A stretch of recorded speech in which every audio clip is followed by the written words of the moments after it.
Welcome to my channel Hema Creatives. ನೋಡಿ friends, ನಿಮಗೆ ಇವತ್ತು ರಾಗಿ ರೊಟ್ಟಿ ಹೇಗೆ ಮಾಡೋದು ಅಂತ ತೋರಿಸ್ತಾ ಇದ್ದೀನಿ. ಅದು ಪೇಪರ್ಗಿಂತ ತೆಳುವಾಗಿ ಹೇಗೆ ಮಾಡೋದು ಅನ್ನೋದು ತೋರಿಸ್ತಾ ಇದ್ದೀನಿ.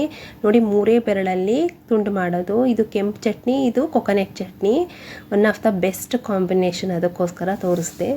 ಇದು ಹೇಗೆ ಮಾಡೋದು ಅಂತ ತೋರಿಸ್ತೀನಿ. ಒಂದು ಬಾಂಡೆಗೆ 1.5 ಗ್ಲಾಸು ನೀರು ಹಾಕ್ಕೊಂಡೆ. ಅದಾದಮೇಲೆ ಅರ್ಧ ಸ್ಪೂನು ಕಲ್ಲುಪ್ಪು ಹಾಕ್ಕೊಂಡೆ. ಇದು ವಾಟರು ನೀಟಾಗಿ ಬಾಯ್ಲ್ ಆಗಬೇಕು. ನೋಡಿ, ಬಾಯ್ಲ್ ಆಗ್ತಾ ಇದೆ. ಇದಾದಮೇಲೆ 1.5 ಗ್ಲಾಸು ರಾಗಿ ಹಿಟ್ಟನ್ನು ಆ್ಯಡ್ ಮಾಡ್ಕೋಬೇಕು. 1.5 ಗ್ಲಾಸು ವಾಟರ್ಗೆ ನೋಡಿ ಈ ಸ್ಟ್ರೆಚರಲ್ಲೇ ಆ್ಯಡ್ ಮಾಡ್ಕೊಳ್ಳಿ.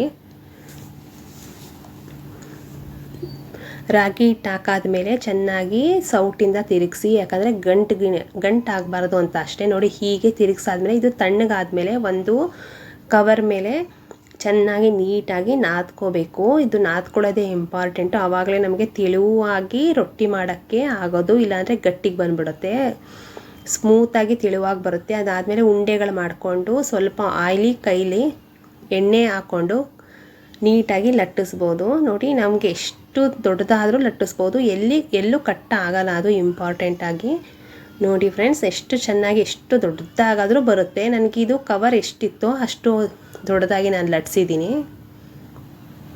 ಸ್ವಲ್ಪ ತವ್ವಾದ ಮೇಲೆ ಒಂದು ಅರ್ಧ ಸ್ಪೂನು ಆಯಿಲ್ ಹಾಕ್ಕೊಂಡೆ. ಸ್ವಲ್ಪ ನೋಡಿ ಎಷ್ಟು ನೀಟಾಗಿ ಬರ್ತಾಯಿದೆ ಅಂತಂದರೆ ಎಲ್ಲೂ ರಾಗಿ ರೊಟ್ಟಿ ಕಟ್ಟಾಗಲ್ಲ.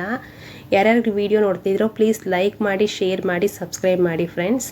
ನೋಡಿ ಎಷ್ಟು ಚೆನ್ನಾಗಿದೆ ಅಂತಂದರೆ ಮಾರ್ನಿಂಗ್ ಬ್ರೇಕ್ಫಾಸ್ಟ್ಗಂತೂ ಹೆಲ್ತಿ ಫುಡ್ಡು. ಯಾರ್ಯಾರಿಗೆ ರೊಟ್ಟಿ ತಿನ್ನೋಕೆ ಇಷ್ಟ ಇಲ್ಲ ಅಂತಿರೋ ನೋಡಿ, ಇದು ಸ್ಮೂತಾಗೂ ಇರುತ್ತೆ. ತೆಳುವಂದರೆ ತುಂಬ ತೆಳುವು, ಅಷ್ಟು ಪೇಪರ್ದಷ್ಟು ತೆಳುವಾಗಿ ಬರುತ್ತೆ. ಅದಕ್ಕೋಸ್ಕರ ನಾನು ತೋರಿಸ್ತಾ ಇದ್ದೀನಿ.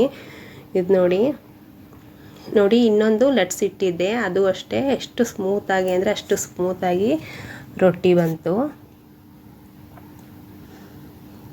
ನೋಡಿ, ಸೌಟಿಂದ ತಿರುಗಿಸ್ಬೇಕಾದ್ರೂ ಎಲ್ಲೂ ಕಟ್ಟಾಗಲ್ಲ, ಕವರಿಂದ ಎತ್ತಬೇಕಾದ್ರೂ ಕಟ್ಟಾಗಲ್ಲ. ಯಾಕಂದರೆ ನಾವು ಬಿಸಿನೀರು ಆ್ಯಡ್ ಮಾಡಿರೋದ್ರಿಂದ ಬಿಸಿನೀರಲ್ಲಿ ಹಾಕಿ ಚೆನ್ನಾಗಿ ನಾದ್ಕೊಂಡಿದ್ರೆ ರಾಗಿ ರೊಟ್ಟಿ ಯಾವಾಗಲೂ ಕಟ್ಟಾಗಲ್ಲ, ತುಂಬ ತೆಳುವಾಗಿ ಬರುತ್ತೆ. ನಮಗೆ ಚಪಾತಿ ಯಾವ ಲೆಕ್ಕದಲ್ಲಿ ಯಾವ ಥರ ಲಟ್ಟಿಸ್ತೀವೋ ಅದೇ ಥರ ಸೇಮ್ ಹಾಗೆ ಲಟ್ಟಿಸಿ ಹಾಕ್ಬೋದು. ನೋಡಿ, ಇದು ಕಂಪ್ಲೀಟಾಗಿ ಆಗ್ತಾಯಿದೆ. ಎರಡು ಕಡೆನೂ ನೀಟಾಗಿ ಬಾಯ್ಲ್ ಆಗ್ತಾಯಿದೆ ರೊಟ್ಟಿ. ಈ ರೊಟ್ಟಿಗೆ ಹುಚ್ಚೆಳ್ಳು ಚಟ್ನಿನೂ ಕಾಂಬಿನೇಷನ್ ಚೆನ್ನಾಗಿರುತ್ತೆ. ಕೆಂಪು ಚಟ್ನಿ, ಕೊಕೊನೆಟ್ ಚಟ್ನಿ ಅಂತೂ ತುಂಬ ಚೆನ್ನಾಗಿರುತ್ತೆ. ಇದು ಮೇನಾಗಿ ಮಾರ್ನಿಂಗ್ ಬ್ರೇಕ್ಫಾಸ್ಟಲ್ಲಿ ನಾವು ರೈಸೇ ತಿನ್ನೋದ್ರಿಂದ ತುಂಬ ಜನ ಮುದ್ದೆನೂ ತಿನ್ನಲ್ಲ, ಇದು ತಿಂತಾರೆ. ನೋಡಿ, ರೊಟ್ಟಿ ಮಾಡ್ಕೊಂಡು ತಿಂದರೆ ತುಂಬ ಚೆನ್ನಾಗಿರುತ್ತೆ.